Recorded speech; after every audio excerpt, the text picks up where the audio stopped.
Our guest tonight is WWE Hall of Famer Stone Cold Steve Austin. How you doing, man?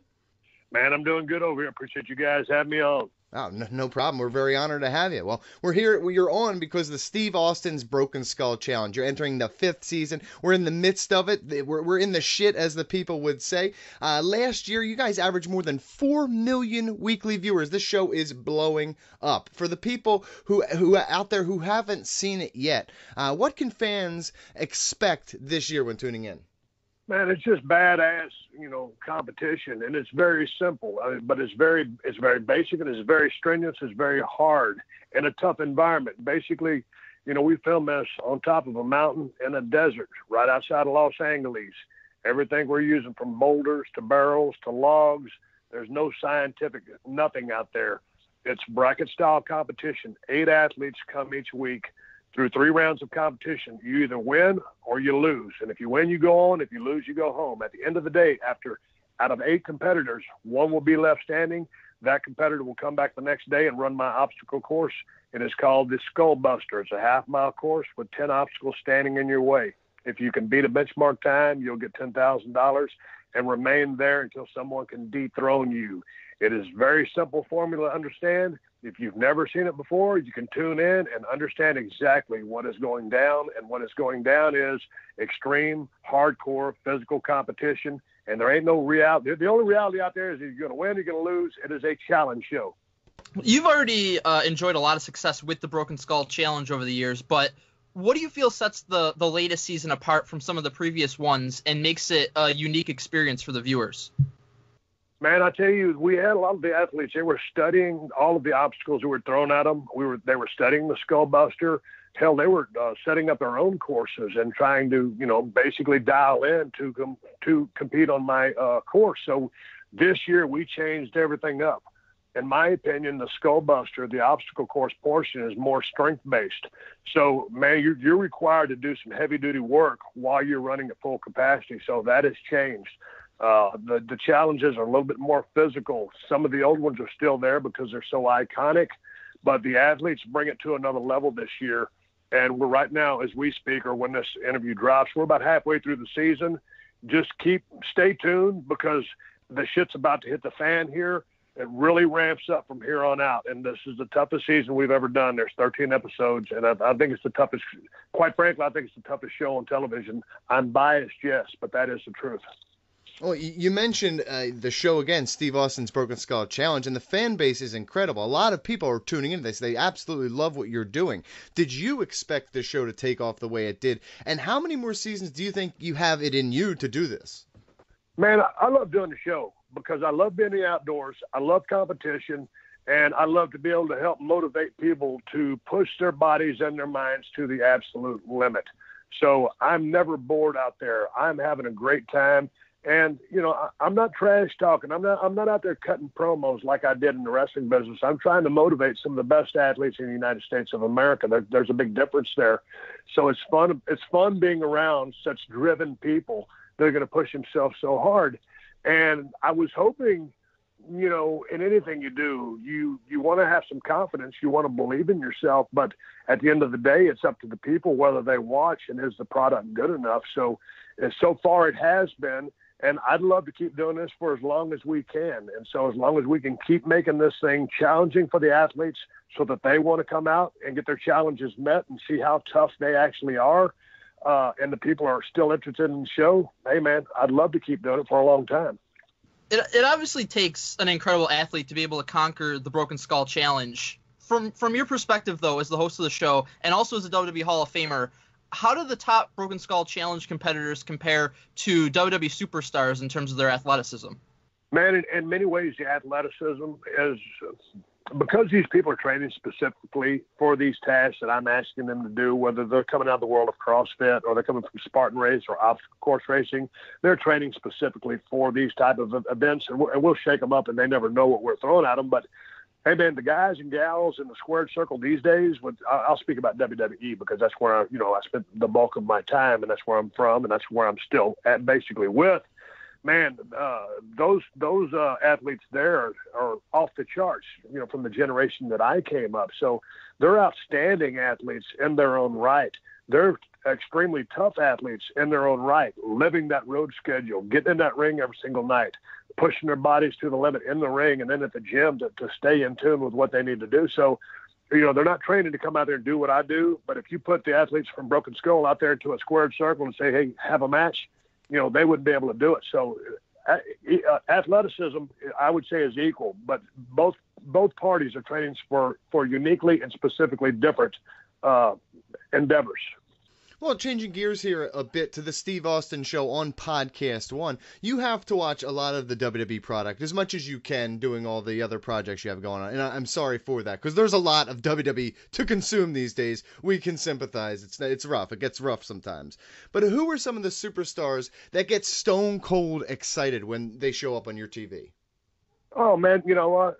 I watch as much as I can. I DVR the show just to fast forward through the commercials because it's hard to watch. 3 hours of Raw every single Monday is a long time, and then 2 hours of SmackDown.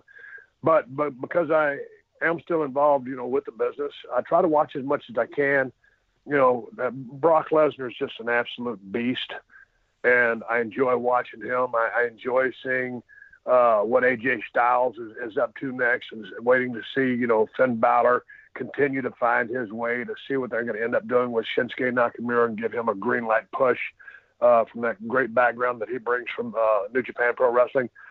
Within the women's division, their athleticism is just off the charts now, and they've been main eventing, a lot of these Monday Night Raw, SmackDowns, and pay-per-views. So, I like the entire product. It's changed a lot since I've been gone. It's sped up a lot since I've been gone. It's a different world. So when I watch with the old school mentality that I have, I just have to try to lose myself in it and suspend my disbelief and enjoy the ride. After watching the main event of TLC and seeing all those guys put their bodies on the line, it made me wonder if there's any additional incentive when a wrestler competes in a gimmick match like that, like a TLC. So I was wondering, during your wrestling career, would you be paid more for wrestling in something like a ladder match or like a Hell in a Cell than you would for something like a normal match? Man, I gotta think through the course of time that Vince has given a guy a couple of bumps in pay for something that he did in a match. Not that they said, hey, we'll pay you extra to do. Just maybe he did that. I don't know. All of my paychecks were based on what was in the house, and when I say that, I mean the arena, and what was the pay-per-view buy. And so whether, I don't think I was ever in a Hell in a Cell, whether I was in a St. Valentine's Day match with Vince or, working, with any of the other guys, or like The Rock in WrestleMania. Well, that's going to be a big one because of the buy rate. But I can't really speak specifically to guys getting paid for that kind of stuff. But it's hard to imagine that some guys didn't get compensated. Those Hardy Boys, the Dudley Boys, Edge and Christian back in the day, those guys that were lighting it up in a lot of those ladder matches, you got to figure they were taken care of here or there. There's been a lot of rumors and speculation recently surrounding Neville about him walking out on WWE due to creative differences or unhappiness regarding his pay or whatever it might be. Having been in a similar situation before yourself, what advice would you give Neville if he has, in fact, decided to leave WWE? Well, man, my situation when I walked out, I wasn't on board with the direction creative wanted to go. And I was working my ass off, and I just was not happy with that decision. So I think I could have made a better decision with how I handled it. So I think just walking away like I did was a bad idea. I don't know specifically, what Neville's business deal is, what his contract is, or the circumstances that he left. But I know that anytime you walk away from something, and if you don't have that meeting or, that one-on-one time with either Vince or Paul or whoever it may be, and those are the two guys, I think that's the most prudent decision to make. But, by the same token, I can respect the guy that's got enough balls to walk away just because, he's had a gutful, like I did. But I just wish him all the best in the world because, in my opinion, he's an outstanding talent. He was really coming around with his gimmick and his character. And he was a guy that I really liked watching, and I'm sure a lot of people in the WWE universe would feel the same way. So, hopefully he gets past this, and whether he goes back to WWE or he goes somewhere else, I just hope he continues to have a successful career and have fun. Because at the end of the day, pro wrestling, to be able to get paid to do that, it's a fun job. But at the end of the day, man, it is a business, and you need to get paid accordingly. So I just want the kid to have a great career, make his money, and go on to the next phase of his life when it's time to do that. Well, recently, we lost one of the greatest wrestling personalities ever, Bobby the Brain Heenan. What was your relationship like with Heenan, and what are your thoughts on him as a commentator, manager, and just all-around wrestling personality? I barely knew Bobby because he was a generation and a half probably before me, but was a huge fan because I was watching WWF back in the day and watching his commentary with Gorilla Monsoon, his interactions with Vince or whoever it was. And that guy was absolute gold on a microphone, a premier entertainer. If he put on the tights or he had to wrestle or put on that weasel outfit, the guy knew how to entertain people. And if he hadn't gotten into pro wrestling business, if he'd have been a stand-up comedian or something, Bobby was going to be successful whatever he did because that's how talented he was. A lot of times when you get to a lot of times when you're on the road and you're sitting around at a show, one of our agents was Black Jack Lanza, and Black Jack's in the Hall of Fame, and he's a great storyteller, and him and Bobby Heenan used to travel together. Man, a bunch of us guys would be gathered around Black Jack while he's telling Bobby Heenan stories, whether at the bar doing this, that, or the shenanigans they got involved with. So I feel like I knew Bobby a lot more than I did, just because I've heard so many stories from Black Jack. But the guy was a premier, grade A, awesome performer, and I loved him. I didn't know him, but I loved him. One of your peers, Kurt Angle, made his in-ring return to WWE on Sunday at TLC, wrestled his first match for the company in 11 years. As someone who worked with Kurt on numerous occasions, where do you place him among the all-time greats? And also, what would you like to see WWE do with him now that he's back in the fold as a wrestler? I don't know what I want them to do with him because I don't know Kurt's physical, capacity with what he can do inside the squared circle from a performance standpoint. But as far as how I would rank Kurt Angle as far as being the all-time greats, as far as what he could do in the ring and from a character standpoint, well, let's talk about his in-ring work. Off the charts. When this guy came in, I know he won the gold medal at the 96 Olympics, and he comes into the company, and I just see this raw talent, and he's having these fast-paced wrestling matches, and I was like, holy smokes, this guy is catching on to this like nobody I've ever seen in my life. So as a performer, so far ahead of his time, one of probably the fastest guy in the history of the business to pick it up at the level that he picked it up at, and just lights out. It didn't matter who Kurt Angle was going to get in the ring with. Anybody he got in the ring with, he had a chance to steal the show. His work ethic and desire to be the best was amongst the highest that I've ever known in the history of that business. And as a character, as a persona, some of the backstage stuff that we were doing together because he was injured. I had 3 broken bones in my lower back. That comedy stuff, most of that was ad lib. So the guys, he was a once-in-a-generation talent, and I just loved Kurt as a person, and I loved his work in the ring. He was an absolute true warrior and a badass in that ring, and not everybody could keep up with him.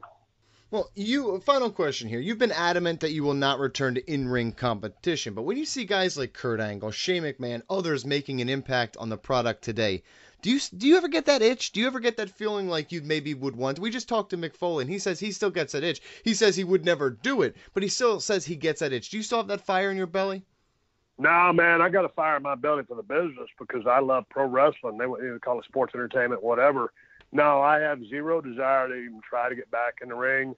I have so many great memories, and I look back on those times. And hey, man, it's the young guys' time these days to shine, and I'm enjoying seeing what they're coming up with. Seeing some of the old school guys, like myself, kind of still in there doing things. And I think when people decide to step away from the ring, like I did, or the guys decide to step back in, it's on a case by case, person by person basis. Some guys just like to hang on as long as they can. And for a while, I couldn't understand why guys would do that. But then, when I really thought about it, it's because they love being in that goddamn ring so much that they just can't get away from it. And, I had that neck injury and I needed to get out of the business, so I did. But I can understand that mindset now. But, man, I'm done. I'm happy being done. I wish I could have stayed in the ring a little bit longer. I rode off into the sunset a little bit sooner than I would have liked to. but it is what it is. I've come to grips with that a long time. I've moved down the road, and I'm still a fan of the business, and I still watch the men and women in the WWE do what they do on Raw, on SmackDown, and on the pay-per-views on the network. Fantastic. A huge thank you to Stone Cold Steve Austin. Catch the 5th season of the award-winning Steve Austin's Broken Skull Challenge every Tuesday night, 10 p.m. on Country Music Television. Tell the fans where else they can support you on social media or anywhere else. Hey, man, on Twitter and on Instagram, I'm Steve Austin, BSR, and I have a podcast twice a week. You can find on iTunes or podcast1.com. It's a free download, and anything from talking to ultra runners, professional wrestlers, BS sessions with my buddy Ted. It's a way for me to occupy my time and vent my frustrations on a microphone, and I have a good time doing it. Another huge thank you to Steve Austin. Good luck moving forward, sir. Thank you, guys. I appreciate it. I'll catch you down the road.